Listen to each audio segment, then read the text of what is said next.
और राकेश पाठक की एक बहुत अच्छी लाइनें थी, ये जब्र भी देखा है तारीख की नजरों ने, ये जब्र भी देखा है तारीख की नजरों ने, लम्हों ने खता की और सदियों ने सजा पाई।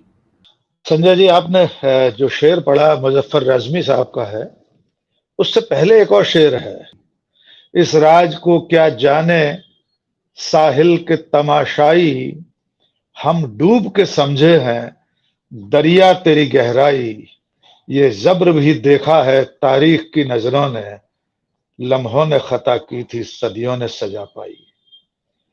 ये जो साहिल के तमाशाई है ना, ये आजादी की लड़ाई में भी साहिल पर बैठे थे, इसलिए इन्हें दरिया की गहराई नहीं मालूम, इन्हें न आजादी की लड़ाई का संघर्ष मालूम है, न महात्मा गांधी का योगदान मालूम है। इनका पूरा इतिहास वास्तविक महानायकों को नकारने का इतिहास है।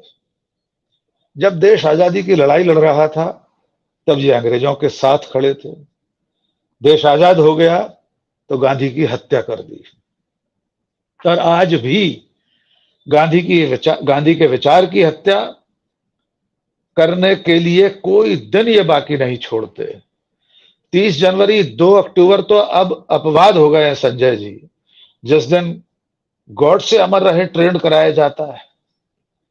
कौन होते हैं वे लोग जो 30 जनवरी और 2 अक्टूबर को नाथूराम गॉड से अमर रहे को ट्रेंड कराते हैं ट्विटर पर? उनके ट्विटर हैंडल, उनके फेसबुक प्रोफाइल बहुत कम समय में, चंद सेकंड में आप जांच सकते हैं कि वे सारे लोग एक विचारधारा परिवार से जुड़े हुए, उस विचार समूह से जुड़े हुए लोग होते हैं जो इस देश को हिंदू राष्ट्र बनाना चाहते थे। और गांधी उस वक्त भी और आज भी उनके सपने के बीच में खड़ा है सीना तान कर। न उस वक्त गांधी ने इनके सपने को पूरा होने दिया, न आज पूरा होने देना चाहता है। इनकी तकलीफ यह है, जो प्रदीप भाई ने शुरू में कहा था, कि इनके पास अपने आदर्श नहीं है। यही वास्तविक सच्चाई है। जब भारत की आजादी का इतिहास लिखा जाता है तो इनका अपना कोई महानायक इनके पास नहीं होता।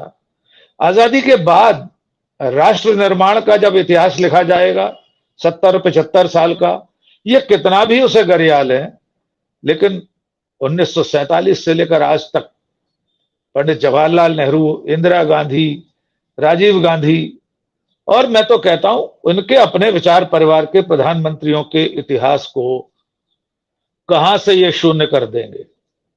जब इस दौर का इतिहास लिखा जाएगा तो गांधी नेहरू में रूपांतरित होते हुए दर्ज रहेंगे 17 साल प्रधानमंत्री के रूप में।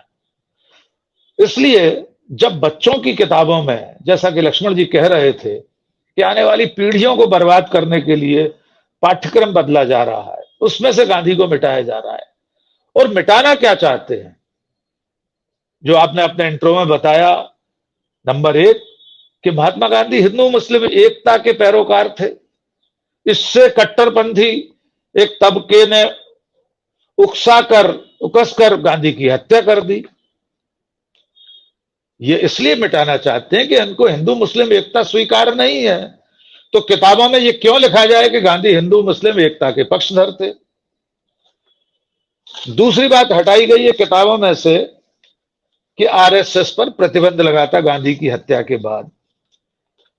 दुनिया की किस किताब में से आज सोशल मीडिया के दौर में, इंटरनेट के दौर में, किस जगह से आप ये मिटाएंगे कि बापू की हत्या के बाद राष्ट्रीय स्वयंसेवक संघ पर प्रतिबंध लगा था?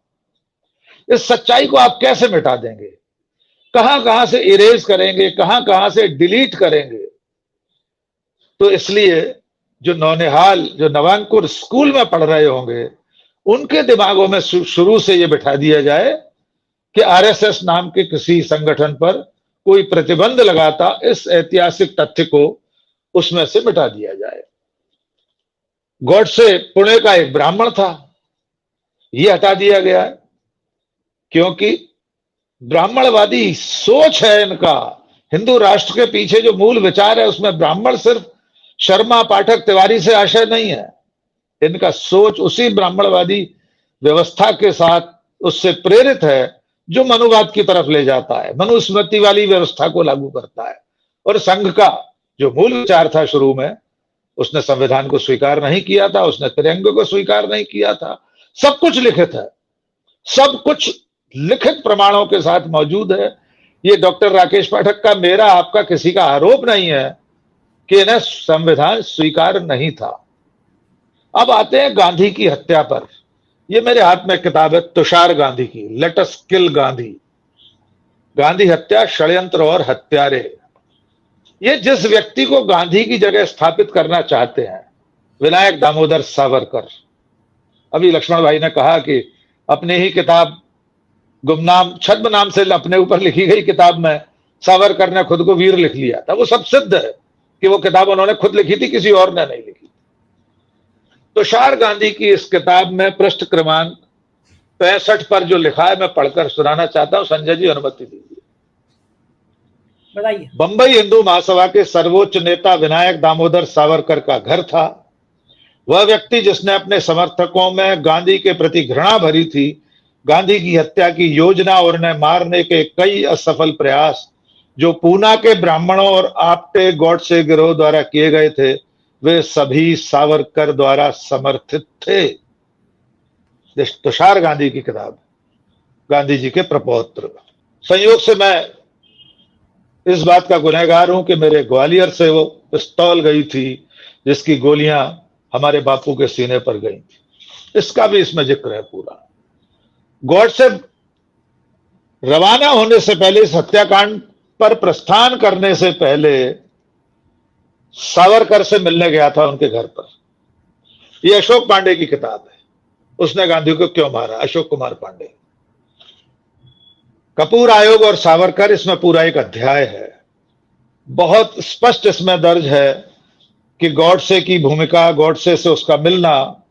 14 जनवरी को सावरकर से मिलने गॉडसे और आप्टे गए थे, और जब मुकदमा चला तो विनायक दामोदर सावरकर क्या लिख रहे हैं कि मैं उन्हें जानता हूं। संभव है तो 14 जनवरी को गॉडसे और आप्टे सावरकर सदन आए हों, लेकिन वे मुझसे नहीं मिले। सावरकर सदन जहां रहते थे, सावरकर, बड़ा भवन है, वे लिखते, हो सकता है वे प्रथम तल पर कोई और लोग रहते थे, वहां मिलकर चले गए हो। ये कपूर आयोग की रिपोर्ट जो बाद में मुकदमा खत्म होने के बाद, गॉडसे को फांसी होने के बाद आई, इसने पूरा संदेह सावरकर के ऊपर दर्ज किया। यह अशोक पांडे की इस किताब में आपको मिल जाएगा। संजय शर्मा जी, हजारों सैकड़ों किताबें हैं जो गांधी पर लिखी गई हैं। ये लुई फिशर की जीवनी है, गांधी जी की जीवनी है। ये विंसेंट सीन ने लिखी है जीवनी। आप कहां कहां से मिटाएंगे?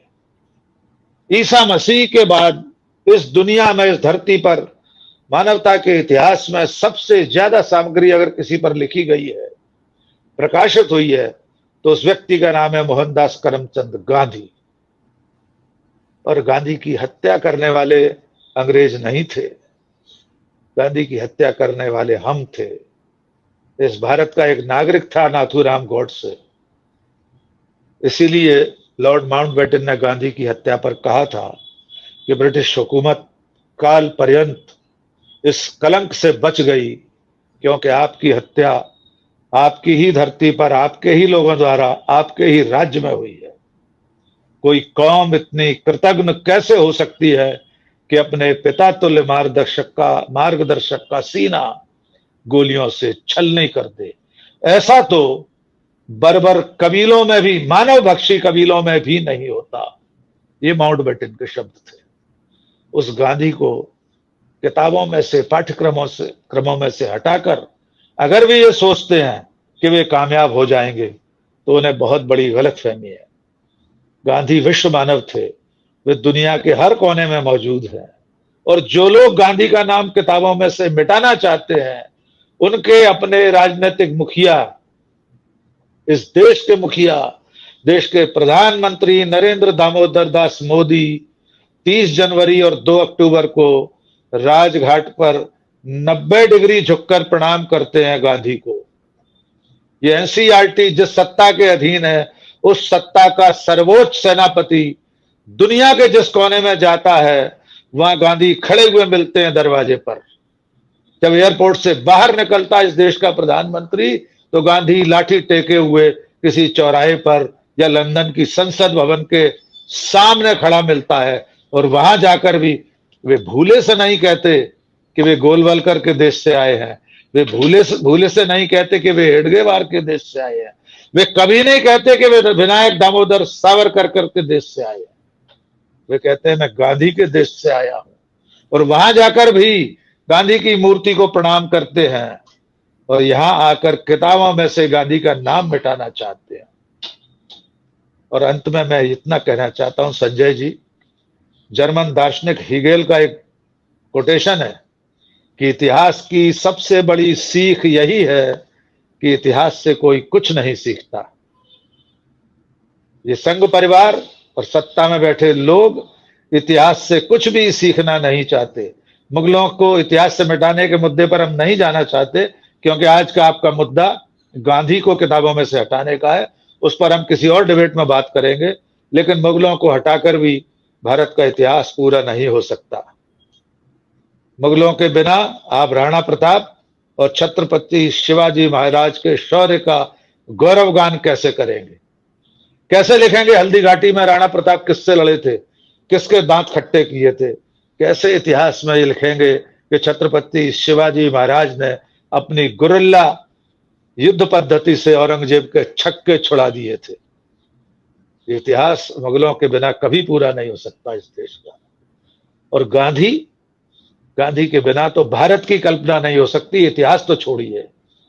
गांधी के बिना इस देश की कोई घटना, संविधान, देश की आजादी, किताबें, कुछ भी गांधी के बिना पूरा नहीं हो सकता। इसलिए ना कोशिश करने दीजिए। मैं मुतमईन हूं, मैं निश्चिंत हूं। ये गांधी को मिटाने की कोशिशों में खुद मिट जाएंगे, गांधी का बाल बांका नहीं कर सकेंगे संजय जी।